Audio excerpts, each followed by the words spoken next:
Hi, this is Vincent from Anathema. You're watching Linea Rock. Brilliant. Welcome back to Italy, Vincent. Thank you. Grazie. Nice to be here. And welcome back also to Linea Rock. Thank you. So you're here in Italy to present a new record, Weather Systems, which comes out April 16. First question I'm going to ask you is how this new album fits in the natural, progression of Anathema sound and career. Yeah, it's a really natural follow-up to We're Here Because We're Here, and a logical step forward from there, I think, personally. I think a few of the songs feel a bit connected as well, especially what we called the Weather Systems songs. Yeah. Which was the Gathering of the Clouds, Lightning Song, Sunlight and Storm Before the Calm, for obvious reasons. During the course of Weather System, We're Here Because We're Here, we were trying these songs out, and we couldn't really separate them. They always had to stay together. And so it was too much for them to go on that album, so we said, okay, well, it's going to be the next thing. It's going to be the foundation of what we do next. Yeah. Now, at that point, we just got into the studio without really planning to make an album or knowing exactly what was going to come from it, but we at least had these songs. And I brought in an old acoustic demo of Danny's that he'd completely forgotten about. He didn't know existed anymore. He said, oh yeah, I remember that. That's cool. I said, okay, right. So we jammed that out within the space of a couple of hours with our producer Krista on bass. At that point there was only me, Danny and John in the studio. Okay. So it was just the four of us. And it just worked, it was a really good team from the beginning. And we clicked, and it was dead focused. So within a couple of days we had we had 5 songs then done, and we said, okay, well, this can't be just an EP or something, it's got to be an album. So after that we finished those, and then took some time off and finished the Falling Deeper as well, because we were making that record at the same time. So it was a bit like spin that plate with Falling Deeper on it, spin that plate with Weather Systems on it, and then go back to this one, then back to that one over the course of the year. So then we went to Oslo in Krista's place to do the second half of the record, and that was all kind of new stuff, at least we hadn't really heard it before. It was, that was all stuff that Danny had come up with. We kind of had to shape, because we're all living in different countries, and we had no time to rehearse or get together beforehand, so it's just to get in the studio and record it. And did you ever feel any pressure, after the huge success of We're Here Because We're Here, which was huge? People ask that, but I kind of stayed away from the praise and the criticism of what we do. I quite like if I feel that we've completed what we set out to do, and that the ideas themselves have reached their own potential, or at least as close as we could get it, then I'm okay, really. I don't really need to check out, I'm very appreciative if people like it and all the praise and all of that, but it doesn't affect how I feel about the record, So in that sense, we don't really feel pressure about anything, because we don't allow any external influences into the idea. You know what I mean? If you're following an idea that's kind of, it's leading you rather than the other way around, it's a bit more intuitive and subconscious and that kind of thing. And if you allow external expectations or pressures, or even your own psychological ideas and pressures and all of that to get in the way of this thing, then you're missing the point. You're missing the idea. The idea's got a responsibility to itself to reach its destination, kind of untouched by all of that. So that's what we focus on, and it works. And these are the same reasons why you didn't confirm, Steven Wilson. Sometimes it's easy to confirm a winning team, but it really worked with Steven on the mix of the last album. He did an amazing job just trying to make sense of this huge thing that we did. I think we recorded too many tracks, we recorded too much, and it was his job as a producer to sit down and go, okay, what the fuck, and he's such he's a sonic sculptor, isn't he, Stephen? And he was able to not only make sense of it, but to place everything in the soundscape with such clarity and depth, and so he did a great job. But it was just on the mix, you see. We'd already done it all before then. So the difference now was that we had Christa Andre Sederberg from day one. Yeah. And because he clicked with us like chemically and as a friend, like instantly, it was just so easy to make a record with him. And this friend and family feeling seems very important for you. He feels like one of my best friends. Yeah. He feels like one of my best friends now, you know, and kind of, I get on really well with him. I really like the guy, and you know, as far as I'm concerned, I've got a friend for life, and that's as important to me, or probably more important than the fact that like he's a great producer and you could, you know. How did you get in contact with him? He's a 5 Grammy nominated producer, right? Oh yeah, well, I'm glad we got him where we did, because he's gonna be too big for us in a couple of years, you know. So it was through Peter Carson mainly. Mm-hmm. He'd produced Clocks Don't Count, Peter's second album, and he's also the guitar player in Peter's band. Okay. And if you listen to Clocks Don't Count, it's got that warmth and naturalness to production, but it's also pristine and clear. Yeah. And you know, it's just crisp and very lush sounding, and so we knew, okay, this guy's a great producer. When we'd met him a couple of times in passing, but then we played in Oslo on our tour with Petter, and he had the full band with him. So we met him a little bit more then, and I think it was at that stage we said, okay, well, he's obviously a great guy. Yeah. Let's just give it a shot, you know. But again, it was one of those things. On the first day, we were sharing an apartment in Liverpool, and me and him were just talking about everything on the first day, like from, you know, music and art and movies and everything, you know, like what our girlfriends were doing and what our, you know, like anything, current affairs, politics, philosophy, you know, you name it, and that's just over breakfast. Wow. You know, that's over a piece of toast. So I thought, yeah, this is a good guy, you know. So, and then we got into the studio, and I think because it was probably easier for him as well, because there was only me, Danny, and John there. It was just because we were getting along really well and kind of focused creatively. Yeah. And he just fit perfectly. And after a couple of days, we were working really fast and really well. So it's like, okay, this is good. This is a good partnership, you know.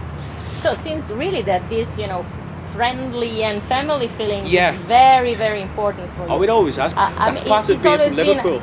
Yeah, but it was a choice since the very beginning of the band, of working, you know, with family members and friends. No, not simply happened, or I don't know if it's not necessarily a choice. Just with I've always been in a band with my family, and I've never advertised to be in a band with anybody. So it's like I've got nothing to compare it to.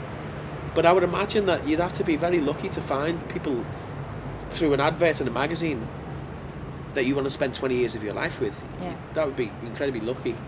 So for me, I'm kind of stuck with my family anyway, so we may as well do something. And you were telling also that it's typical from Liverpool, this attitude. Yeah, well, not so much the family thing, but the friendliness, you know. Okay. The kind of like, you know, the little gang thing. I've been there. It's a great place. And you are very Italian in a sense. Yeah. Because you're very warm. Open and expressive and funny and that, like. Yeah. I miss that about Liverpool. I remember I moved away a few years ago, and I had to admit to myself that, okay, I'm not going to get this anywhere else. Okay. And I haven't found it anywhere else. Not even in New York. I lived there for a little bit, but didn't find it there either. I don't know. I just you have to say goodbye sometimes. I've outgrown the place. I had to move. But you will be back. No, I don't think to live. Really? No, I don't think I'll live there again. But I like going back there. Like, you know, we recorded there. Like, but I don't think I'll live there again. And being a band and being from Liverpool, is it like a big responsibility in a sense, since you know it's the Beatles city? No, we always loved the Beatles. I mean, I don't know. I mean, if you were trying to sound like the Beatles, then it would be, you know. Okay. But we never did that, you know. And there's a lot of bands from Liverpool who kind of, at least when we came up, they were trying to do that 60s Mersey beat thing. and those jangly indie bands. Yeah. And then the Lars happened, and they were trying to sound like the Lars as well. And no one can sound like the Lars, you know. Only the Lars can do the Lars. Like, there's only one Lee Mathers, you know what I mean? And I'm happy that we were always outsiders. That we never really tried to follow that scene. But in a sense, I mean, the fact that you are doing this for a living, Liverpool was a part of that, since you were growing up in a town which is... Well, yeah, I mean, you've got two Beatles choices, haven't you? central. You're working class in Liverpool. I mean, Yeah. most people love football, you know. We love music. Or it's usually one of the two, you know. Yeah. Either that Yeah. or working in a Right. bank or something, you know. Okay, so going back to the record, this album is more than ever, you know, made of direct opposites, like lights, shadows, or birth, death, love, and fear. The storm before the calm. I like the way you said that. Okay, so why opposites never create a conflict in the Anathema world? But they are, in a sense, at the base of your creativity. They go hand in hand, you know. Mm-hmm. Something can have a major key and be musically quite positive to begin with, but when it builds to its crescendo, it doesn't sound positive anymore, it's just intense. And similarly, in the darker stuff, the more melancholic stuff, when it builds to that point, it's not sad anymore. It's just got a certain level of intensity. And that dichotomy runs through a lot of our songs. But I don't think it's just light or shade. Somehow it seems to be a little bit sideways as well, or a little bit colourful. Don't know, maybe that's just me, but... And do you feel you are living now the peak of your career? No, we're on an upward... Not yet? Creatively, we're on an upward trajectory. And I'm glad that we made this album, because it follows perfectly from the last one. What we'll do next, I think, will probably be a bit more of a disconnect from these last two records. But we still have to wait and see, of course. But there's never really any end to it, you know. I don't really like the word peak, because it implies that the only way is down, you know. Okay. So we're still on the way up, as far as I'm concerned. And it seems that with you, through your whole career till now, the best was always yet to come. Yeah. Is this, I mean, feeling I absolutely still have that feeling. Okay. I think if we reached to that point when we thought we were out of ideas, we'd just pack in. We'd do something else, but, you know. Anathema music is most, you know, set to connect people to the world, or each listener to his own art, to it's himself. Up to you. It's up to you. Whatever you get from it, you know, that's all right. You know, for us, we're doing this thing. It helps in a certain way. There's a certain amount of motorbikes to what we do. Sorry, right? There's a certain amount of catharsis in it, but in the sense that it doesn't always go away, you know. Just because you've dealt with something, it doesn't mean it's gone. Okay. You've just basically confronted it, or you may have just expressed it. Yeah. But it may be still there. But it's very internal, you know, with us, and it's so if other people want to use that as a metaphor for the world or for themselves, that's up to them, and I'm happy they can do that, you know. And what do you mean by saying no, that your music is set on the colder sides of human souls? Just songs like The Lost Child, you know, it's a cold sounding song, like, to begin with. It came from a dream that Danny had, which was in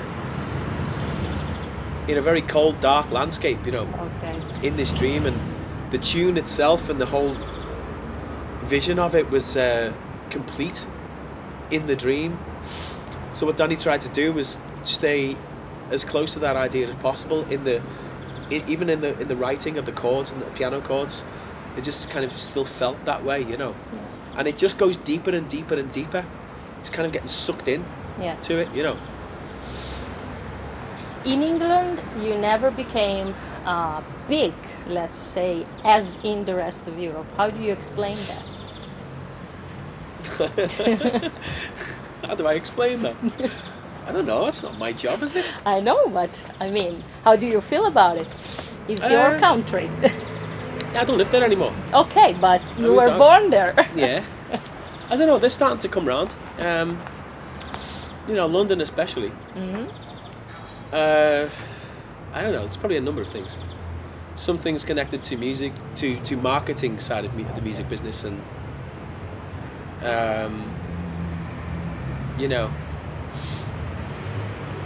but things have changed a lot. Things have changed, and the responsibilities on the artist now. So Okay. I'm saying nothing. Okay. And do you think that your audience is growing with you, or do you feel you have a different audience in every country, or even for every new record? I think for the most part, people are still there. Even people who've listened to us in the first record, for the most part, obviously. But it just seems to be getting a bit more diverse. The group of people who we see, younger, older, different backgrounds, different kind of. They look different, like they're into different things.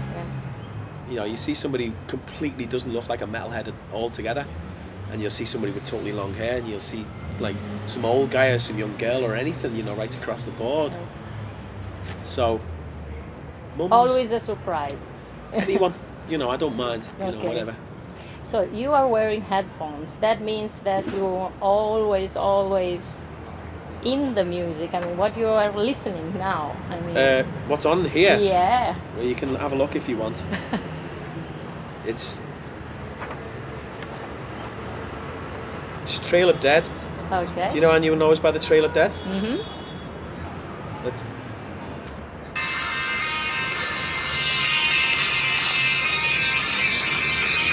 It's that. I absolutely adore this band. I have done for many years. It's one of my favourite bands ever. Fucking love them. Uh-huh. So you're always, listening to music all the time? Not all the time. Yeah, okay, but Not all the time. Sometimes I'm not in the mood for it at all, Okay. But I want to listen to something. Let's say if I'm just... sometimes if I'm on a journey and I just can't be bothered with music, I'll put some comedy on. I'll listen to some comedians. Okay. That kind of thing. let's go back in time a bit. At which point you took your distance, from death to metal scene, and to become, in a sense, more gothic prog oriented, psychedelic also in a sense, and why? I mean, was that a natural progression? Or? I think I'd already done that within myself way before that we did that publicly, with our songs. I mean, on the Silent Enigma, there were elements of the kind of more psychedelic things and the stranger influences on that record, which was really what we were about at that point. I mean, I was obsessed by Sid Barrett, right? Around that time, and I was listening to the Beatles constantly, and The Who, Led Zeppelin, and this kind of stuff I grew up on, Queen and that. And I don't know, I mean, but I still continued to, that was before the first album. And sometimes you get it, when you're very young, you get into things that are more extreme, until there's a certain point when there's nowhere else for it to go, and then you just realise that all the bands that were any good anyway aren't as good anymore. So it was time to do something else.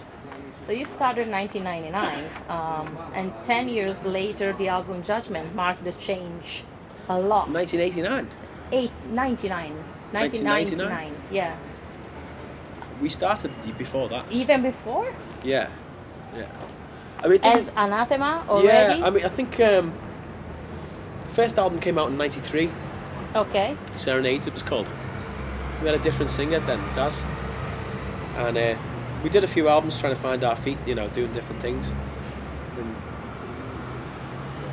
what I was trying to ask, it seems that every 10 years there's another cycle. And so I was asking if we can expect a drastic change again from your band from now on. I don't know if it's every 10 years though. Okay. I think it seems a bit quicker than that to me. Mm-hmm.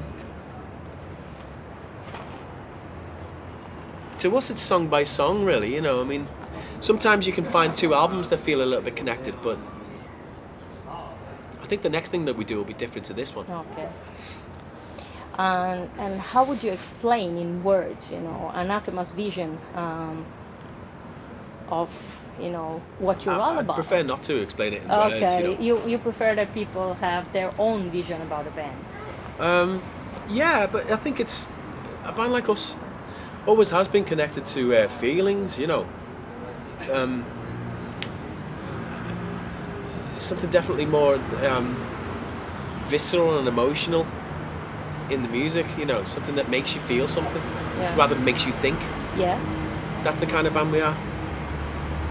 Which are your favorite tracks on the new album at the moment? The Storm Before the Calm and The Lost Child. Okay, so the one I mentioned before, so I'm happy about it. Yeah. And you change very often. I mean, do you used to listen a lot to your own stuff? No. Before, before it's released, or? I kind of stopped listening to this record now. I might listen to it once or twice as we're putting together the rehearsals and that kind of thing. But I think by the time we start playing the first gig, I'll have stopped listening to it altogether. And at that point, I just sing it and I just play it. Yeah. That's the only time I really get to experience our stuff. There's a certain cut-off point that I have that the songs actually become alive again to me. Do you know Bob Dylan once said that he doesn't listen to his own records because it feels like staring into a mirror where the reflection is frozen. Okay. And I know exactly what he means by that, but it's a different thing altogether to play them live, because you go through it, you experience it, and it's different every night. And do you have a tour in the plans already? Yeah, we're doing a small 2-week tour at the end of April, beginning of May. I think we're here in Milan on the 30th of April in the Alcatraz, and then after that we'll do some summer festivals, and then in the autumn we'll come back for a full European tour. Excuse me. I have a touch of everything. What about the festivals? I mean, your band is so particular and so special that sometimes cannot be so easy to fit in a festival lineup. How do you feel about it? It depends on the festival. So you choose where to go? We don't always get the choice. Okay. We'd like the choice, but we don't always get that. But yeah, it depends. There's a few different variables, but usually you try to adapt, whatever the situation, And do you think that the new songs will fit the classics perfectly, or you will have a set on the new record and then you play like older songs in the very end of the show? Well, we usually play for a very long time. I know. So we've got time, even though we've got 9 albums, we've got time to play some other stuff. I think on this next tour, possibly we might do a bit more of a mix, of albums. Okay. Because the album's only just come out about 2 weeks before, which isn't a long time for people to get used to it. So, given that, we might wait until the autumn to do the full record in order, something a bit more conceptual, that kind of thing. But we'll still play a mix of other stuff as well. Okay. Yeah. So you told me that you started in 1989. No, it was 1993 first 90, album. Okay, 1990. So it's sometime around then. It's a long journey. Did you expect, this, experience to be such a long journey? And how do you figure yourself in 25 years? I don't know. You can't really be that that big-headed, and you. I think when you were 15, when we first started, we just wanted to get up and play live. That was one of the main inspirations of starting it anyway. But if upon releasing the first album, you'd have showed us all the rest of the records from the next 15, 20 years. Yeah. I don't think I would have been that surprised. But in fact, yeah, it would have felt, that would have been natural. I mean, it's easy to say that now in hindsight, isn't it? But yeah, it feels like the most natural thing we could have done. The most unnatural thing we could have done would have been to stay playing the same music for all that time. Okay. That would have been weird. So in the next 25 years? Who knows what we'll be doing? I don't even know what we'll be doing 5 years from now. Okay. I know what the next album, I know half of it anyway. But beyond that, I'm not sure. Okay, and now self-promotion time. One thing that you would say to convince, somebody that is watching this interview and is seeing you for the first time, to grab, your new album and check it out, what would you say? I don't know. I'd say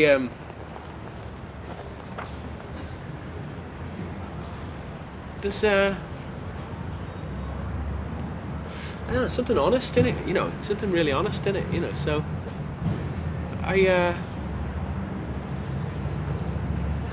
I would hope to just get an honest opinion if somebody listened to it and just tell me what you think, you know. I know what I think of it, so your opinion isn't really going to change what I think of it. Okay. But, however, it's still interesting.